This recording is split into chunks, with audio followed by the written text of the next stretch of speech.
सुबह की ठंडी हवा में एसडीएम कविता मिश्रा अपने भाई की बुलेट बाइक पर अपनी सहेली की शादी में जा रही थी। उसने लाल रंग की ड्रेस पहन रखी थी, जैसे किसी गांव की लड़की हो। कोई ये नहीं कह सकता था कि वो एसडीएम मैडम है। वो बुलेट बाइक से जा रही थी, तभी उसने देखा कि आगे कुछ पुलिस वाले खड़े हैं। उन्हीं में से मोहन सिंह भी था, वही पुलिस अफसर जो कई मामलों में पैसे हड़प चुका था। वो पुलिस अफसर सबका चालान काट रहा था।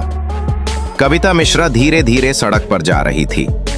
मोहन सिंह बोला, ओ मैडम, बाइक रोको, बिना हेलमेट कहां जा रही हो? अब तुम्हारा चालान कटेगा, तुम्हारा रौब मेरे पैरों तले आ जाएगा।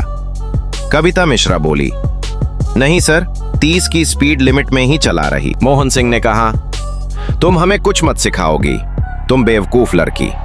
और मोहन सिंह ने कविता मिश्रा के चेहरे पर थप्पड़ जड़ दिया। उन्हें नहीं पता था कि वो सामान्य लड़की नहीं, बल्कि एसडीएम कविता मिश्रा है।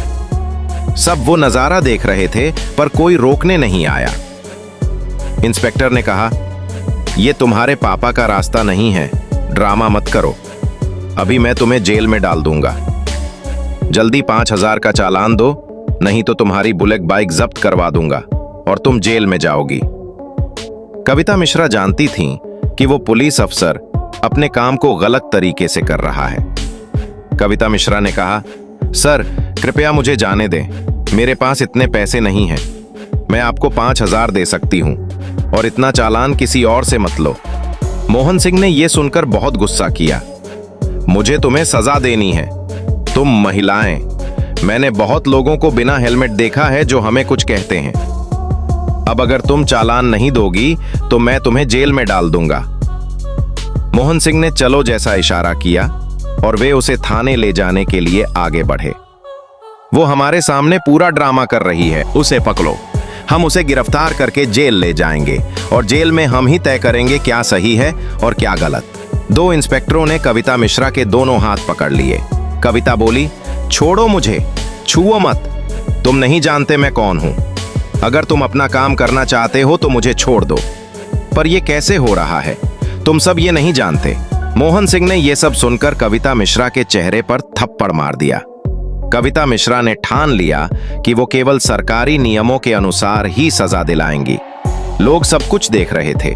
ज्यादा पीटने के बाद कविता चुप बैठ गईं और संभल कर बोली, तुम सबने बिना किसी वजह मुझे पकड़कर पीटा, अब भी तुम्हारे पास समय है, क्या तुम बदलना चाहोगे? मोहन सिंह क्रोध में आ गया और बोला, उसे पकड़ो और ले जाओ। दोनों पुलिस अधिकारी कविता मिश्रा को थाने ले गए। वे थाने पहुंचे तो मोहन सिंह ने कहा, यहां खास मेहमान आए हैं। एक पुलिस अधिकारी चाय लेकर आया और मोहन सिंह को दी। मोहन सिंह कुर्सी पर बैठ गया। अब हम तुम्हें दिखाएंगे कि पुलिस अधिकारी का अपमान करने पर क्या होता है। मोहन सिंह ने बिना किसी वजह के कविता मिश्रा पर केस दर्ज कर दिया और बोला, अब इसे जेल में डाल दो, इसे दिखाते हैं क्या होता है रवैया दिखाने पर और मोहन सिंह के सामने ओवर एक्टिंग करने पर। कुछ देर बाद पुलिस वालों ने कविता मिश्रा को जेल में डाल दिया। वहां से गंदी बदबू आ रही थी और बड़े बड़े मच्छर उड़ रहे थे। अचानक दरवाजा खुला। एसएचओ विनय सिंह अंदर आए। उन्होंने कविता मिश्रा को देखा और पूछा, इस लड़की को जेल में क्यों रखा है?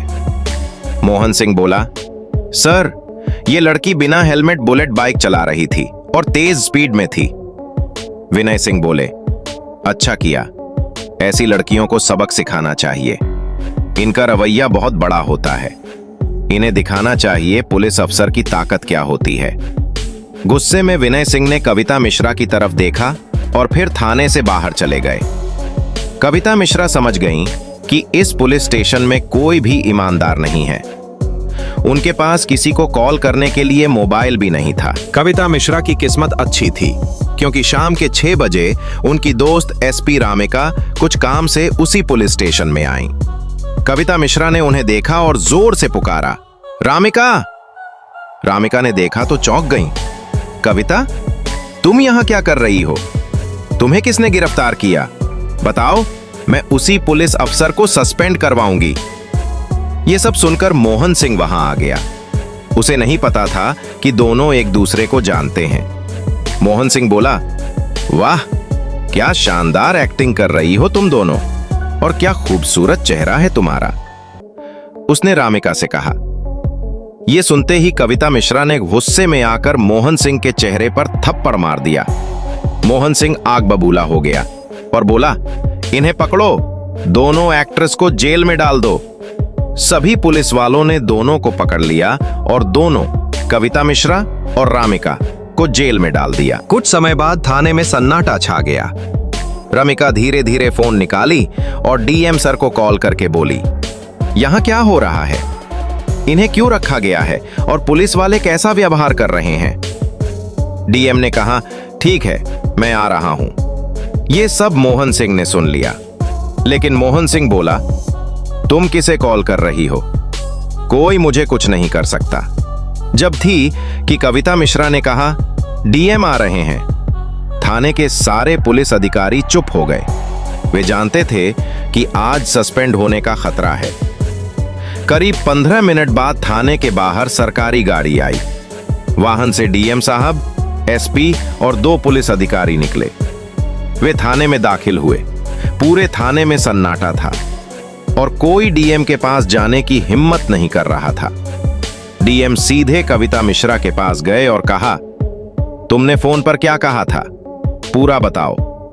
कविता मिश्रा ने कहा, सुबह जब मैं अपनी सहेली की शादी पर जा रही थी, तब इन्हीं पुलिस अधिकारियों ने मुझे रोका, पीटा और 5,000 का चालान मांगा। यही नहीं, उन्होंने सबका चालान काटा। और जब रमिका किसी काम से थाने आई तो इन्हीं पुलिस वालों ने उन्हें भी गिरफ्तार कर लिया। डीएम ने कहा, मैं सभी सीसीटीवी कैमरे दिखवाना चाहता हूं, तुरंत लगाओ। डीएम ने सीसीटीवी देखा और पूछा, कौन सा पुलिस अधिकारी ने तुम दोनों को गिरफ्तार किया। डीएम साहब ने कहा, इस स्टेशन में क्या हो रहा है। कविता मिश्रा बोली, नहीं सर, ऐसे सीसीटीवी फुटेज से तो सरकार ये कह सकती है कि आपने वीडियो एडिट किया है। हमें और पुख्ता सबूत चाहिए। तभी एक पुलिस वाला बोला, सर, जब हमारा विवाद मैडम से हो रहा था तब किसी ने मोबाइल से पूरा वीडियो रिकॉर्ड किया था। डीएम ने तुरंत कहा, उन्हें बुलाओ, मैं वो वीडियो अभी देखना चाहता हूं। पुलिस अधिकारी ने उन लोगों को बुलाया। वहां एक 25 साल का युवक और 50 साल का दुकानदार आया, जिन्होंने पूरा मामला अपनी आंखों से देखा था। 50 साल के दुकानदार ने कहा, हां सर, मैंने अपनी आंखों से देखा है। ये पुलिस वाले उस लड़की से 5,000 रुपए का चालान मांग रहे थे, उसे मारा और उसके साथ बुरा व्यवहार किया। फिर 25 साल का युवक बोला, सर, मैंने पूरा वीडियो अपने फोन में रिकॉर्ड किया है। उसने डीएम को वीडियो दिखाया। वीडियो में साफ दिख रहा था कि कविता मिश्रा की कोई गलती नहीं थी, बल्कि मोहन सिंह ने उसे थप्पड़ मारा और 5,000 रुपए मांगे। सड़क पर खड़े सब लोग ये सब देख रहे थे। वीडियो देखकर डीएम ने बीच में ही बात रोक दी और गुस्से में कहा, मोहन सिंह, अब बताओ, तुम्हारे पास क्या सबूत है इस केस को झूठा साबित करने का। मोहन सिंह चुप रहा, उसके पास कोई जवाब नहीं था। अब डीएम ने रमिका की बारी देखी। उन्होंने सीसीटीवी में देखा कि कैसे मोहन सिंह ने रमिका से कहा, तुम कितनी खूबसूरत हो, और बाकी पुलिस वाले हंस रहे थे। डीएम ने यह भी देखा कि मोहन सिंह और विनय सिंह आपस में क्या बातें कर रहे थे। डीएम ने कहा, यह पुलिस अधिकारी के गुण नहीं है, यह तो पूरी तरह उल्टा है। तुम पुलिस नहीं, चोर हो, जनता का भरोसा तोड़ने वाले।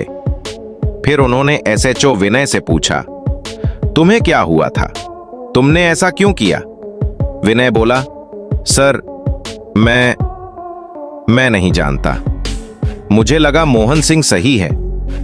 डीएम ने विनय की तरफ देखा और सोचा, अगर हमारे देश में ऐसे पुलिस अफसर हैं तो कितने परिवार रोज खतरे में जी रहे होंगे। लगभग 3 घंटे की जांच और सबूतों की पुष्टि के बाद डीएम साहब ने सही निर्णय सुनाने के लिए कदम बढ़ाया। डीएम ने कहा, इंस्पेक्टर मोहन सिंह और एसएचओ विनय, तुम दोनों को तत्काल प्रभाव से निलंबित, सस्पेंड किया जाता है। इस मामले की आगे की जांच सीबीआई द्वारा की जाएगी।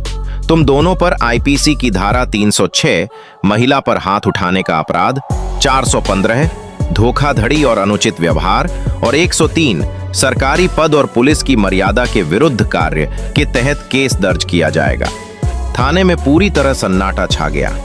सभी पुलिस अधिकारी ये समझ गए कि सरकार और कानून के सामने सब बराबर हैं, चाहे वो कोई भी पद पर क्यों ना हो। मोहन सिंह और विनय के चेहरे की रंगत उड़ गई थी। वे सिर झुकाकर खड़े रहे। डीएम साहब ने कविता मिश्रा की ओर देखा और कहा, कविता मिश्रा, आज आपने फिर साबित कर दिया कि कानून के सामने सब समान हैं, चाहे वो अधिकारी हो या आम इंसान। कविता मिश्रा बोली, अब से कोई भी पुलिस अधिकारी आम लोगों का अपमान नहीं करेगा।